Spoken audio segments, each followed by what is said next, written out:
everyone. I am Chandan Yadav. Today we will discuss about some remain part of pronoun which is about one and some use of reflexive pronoun which the verb takes. कुछ ऐसी verb है जो pronoun लेती है और वो reflexive pronoun लेती है, उसके बारे में डील करेंगे। और एक वन के बारे में जो ये pronoun भी छूट गया था उसके बारे में डील करेंगे। Yesterday मैंने आपको कल पढ़ाया था। Yesterday I taught you gerund verb and present participle.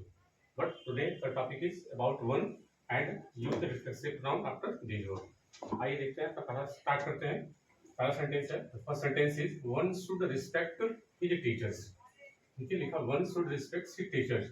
यहाँ पे शुड हो जाएगी हेल्पिंग वर्ब, रिस्पेक्ट हो जाएगी मेन वर्ब। रिस्पेक्ट कौन करेगा? वन। सब्जेक्ट जाएगा, पार्ट ऑफ स्पीच का जाएगा प्रोनाउन। रिस्पेक्ट टू होम, किसकी रिस्पेक्ट करना है? टीचर की। टीचर क्या जाएगा? Object, this is noun. अब यहाँ पे हिज लिखा हुआ है, हमने पढ़ा था कि वन की जो है, देखिए वन के जो है तीन मतलब होते हैं। एक तो वन का मतलब था हर कोई, एक तो वन का मतलब होता है हर कोई, और एक दूसरा वन का मीनिंग है एक। तो कहते हैं ना कि वन ऑफ माई फ्रेंड्स, मेरे दोस्तों में से एक। वन ऑफ माई चिल्ड्रन, मेरे बच्चों में से एक। तो एक तो वन का मीनिंग एक होता है और एक मीनिंग का होता है हर कोई। One should respect one's teacher, one should respect one's parents.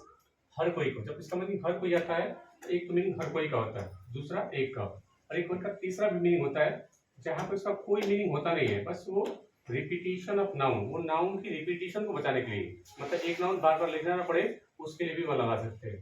तो आइए, आज का अपना यही टॉपिक है वन के बारे में। तो देखिए सब्जेक्ट और जो भी होगा उसी के अकॉर्डिंग वो वर्ब भी आती है, उसी के अकॉर्डिंग एडजेक्टिव भी आते हैं। आपको पता है कि अगर सब्जेक्ट अगर ही रहेगा तो एडजेक्टिव के सी जाएगा, अगर यहाँ सी रहेगा तो एडजेक्टिव के हर आएगा। लेकिन यहाँ पे सब्जेक्ट हमारा वन है तो एडजेक्टिव वाला केस क्या आएगा?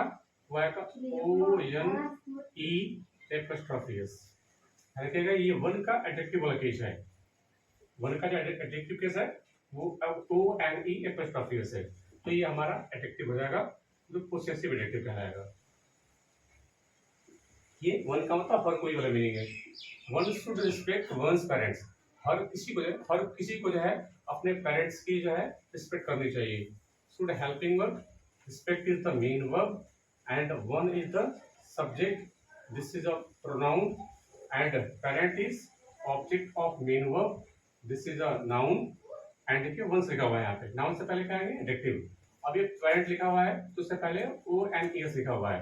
अब देखिए वन क्या लिखा हुआ है, क्या एडजेक्टिव वाला केस है? नहीं, एडजेक्टिव वाला केस तो O N E apostrophe S है। देखिए जो वन लिखा हुआ है ये O N E apostrophe S, ये इसका एडजेक्टिव वाला केस है, ये वन का एडजेक्टिव केस। और ओ एन ई एस रहेगा तो ये वन का है, ये प्लूरल वाला केस है, ध्यान रखिएगा, ये वन का प्लूरल वाला केस है। ये दोनों प्रॉपर्टी जो है एक दूसरे के नजदीकी है, ये वन एपोस्ट्रोफी एस ये एडजेक्टिव और ओ एन ई एस ये वन। तो ये वंस जो है ये इसका क्या है? प्लूरल वाला केस है। हमें जरूरत किस चीज की? एडजेक्टिव की। एडजेक्टिव वाला केस कौन सा है? O N E apostrophe S.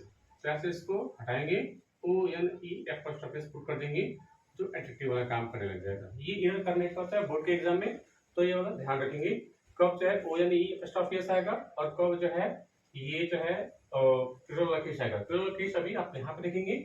अभी हमने ये एडजेक्टिव वाला काम देखा जो O N E apostrophe S है। आइए, let's see the next sentence. Mohit bought a costly pen and two cheap ones. मोहित ने एक कॉस्टली पेन खरीदा और उसके बाद दो जो है उसने सस्ता खरीद लिया। काम है खरीदने का तो बोट हो जाएगा मेन वर्ब। किसने खरीदा? मोहित ने। सब्जेक्ट हो जाएगा मोहित, एक नाउन है। मोहित व्हाट मोहित ने क्या खरीदा? पेन खरीदा। Pen it is the object and this is a noun. Pen कैसा था? कॉस्टली था। जो नाउन की विशेषता बता दे क्या हो जाएगा? एडजेक्टिव। ध्यान रखिएगा, पेन कैसा था? महंगा है, सस्ता है, this is a qualitative adjective. An क्या होते हैं? आर्टिकल। यहाँ पे देखिए एंड कंजंक्शन लिखा हुआ है तो ये हो जाएगा कंजंक्शन, जो ये जो है दो नाउन को, एक पेन नाउन और यहाँ पेन नाउन, क्या तो कोई दो क्लॉज है तो नहीं, एक मेन वर्ब यहाँ पे और दूसरे कोई मेन वर्ब है नहीं। तो मोहित क्या खरीदा? मोहित एक कॉस्टली पेन खरीदा और दो सस्ता पेन खरीदा। मतलब यहाँ पे आपको लगता है कि दो से सस्ता पेन खरीदा, यानी पेन और पेन नाउन को दो बार रिपीट करना है। आपको पता है कि पेन जो है ये एक नॉन लिविंग थिंग्स है, तो यहाँ पे टू चीप वंस, आपको पता है कि वो एन ई एपोस्ट्रोफी एस क्या हो जाएगा? ये प्रोटेक्टिव केस है। और हमें यहाँ पे क्या करना है? हमें दो सस्ता पेन कहना है, यानी पेन नाउन को बार बार रिपीट करना है। और आपको पता है कि एक वन का मतलब क्या होता है? इसका मीनिंग तो नहीं होता, लेकिन ये बार बार ये रिपीटिशन ऑफ नाउन को बार बार नाउन रिपीट ना करना पड़े उसके लगा सकते हैं।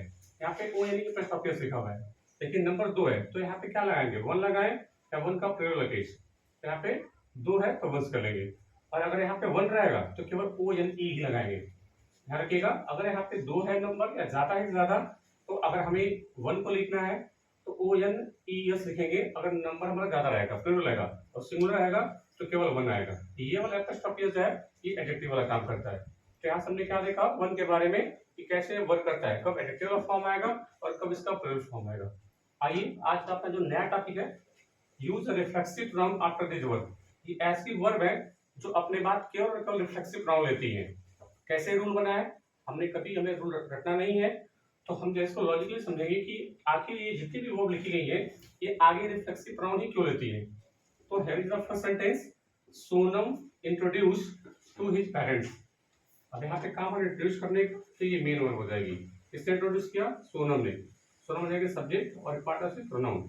अब देखिए अगर मैं सेंटेंस का अगर इतना लिख दूं, सोनम ने इंट्रोड्यूस किया, ये हटा दूं तो क्या होगा, सोनम ने इंट्रोड्यूस किया। अरे किसको इंट्रोड्यूस किया, कुछ तो बताना पड़ेगा ना, किसको इंट्रोडक्शन किया।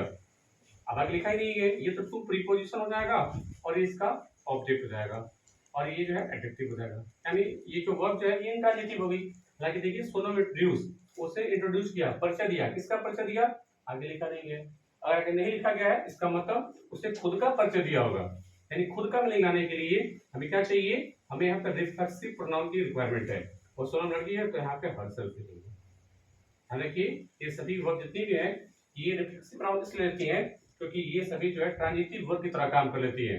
और आगे ऑब्जेक्ट नहीं लिखा है, समझ लीजिए कि ऑब्जेक्ट रूप में आपको रिफ्लेक्सिव प्रोनाउन लिखना पड़ेगा, जो सब्जेक्ट ही जो है वो काम करेगा। सोनम ने अपना परिचय, सोनम ने खुद अपना परिचय जो है उसके फादर को दिया। Let's see the next sentence, they presented before the जज। प्रेजेंट का मतलब तो उपस्थित होना, और एक प्रेजेंट का मतलब भी होता है किसी चीज को सामने रख देना। तो यहाँ पे प्रेजेंट हो जाएगी मेन वर्ब, दे हो जाएगा सब्जेक्ट, बिफोर क्या हो जाएगा प्रीपोजिशन, और प्रीपोजिशन का ऑब्जेक्ट क्या हो जाएगा जज, जो एक नाउन है।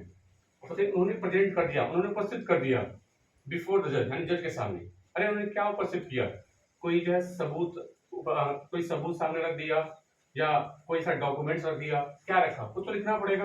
अब यहाँ पे देखिए प्रीपोजिशन है और ये जज इसका ऑब्जेक्ट है, यानी ये वर्ब से इंट्रांजिटिव हो गई। आखिर इस वर्ब को इंट्रांजिटिव है तो हमें क्या है कि इस इंट्रांजिटिव अगर होगी तो इसके सामने हमें और ऑब्जेक्ट नहीं रखने पड़ेंगे। लेकिन यहाँ देखिए ये वर्ब जो है ट्रांजिटिव है, उन्होंने उपस्थित कर दिया, क्या उपस्थित किया, कोई सबूत, कोई गवाह, यानी कुछ ना कुछ यहाँ पे ऑब्जेक्ट चाहिए। और ऑब्जेक्ट रूप में कुछ है नहीं तो फिर जो है इसका मतलब उन्होंने जो है खुद को उपस्थित किया होगा। यानी यहाँ पे इस वर्ब को रिफ्लेक्सिव प्रोनाउन की रिक्वायरमेंट होगी, और देख रिफ्लेक्सिव प्रोनाउन क्या होगा, देमसेल्व्स हो जाएगा। उन्होंने खुद को उपस्थित कर लिया जज के सामने, उन्होंने खुद को सामने कर दिया जज के सामने। तो ये वर्ब जो है ट्रांजिटिव वर्ब है। ये जितनी भी वर्ब लिखी गई है ध्यान रखिए केवल ट्रांजिटिव वर्ब नहीं होती है, डिपेंड करता है कि मीनिंग क्या है, ये इंट्रांजिटिव भी होती है। तो ये जो भी वर्ब है ये ट्रांजिटिव और इंट्रांजिटिव दोनों होती है। जब ये ट्रांजिटिव होंगी तब इनकी मीनिंग कुछ दूसरी होगी, और जब ये इंट्रांजिटिव होंगी उसका मतलब जो आप समझ रहे हो तो वो तब इंट्रांजिटिव हो जाएंगी। बाकी इसके बारे में अगले वीडियो में जानकारी दूंगा, बाकी जितने भी वर्ब बची हुई है इनके बारे में अगले वीडियोस में। तो आज के लिए बस इतना ही, मेरे चैनल से जुड़े रहिए। आज के लिए इतना ही, थैंक यू।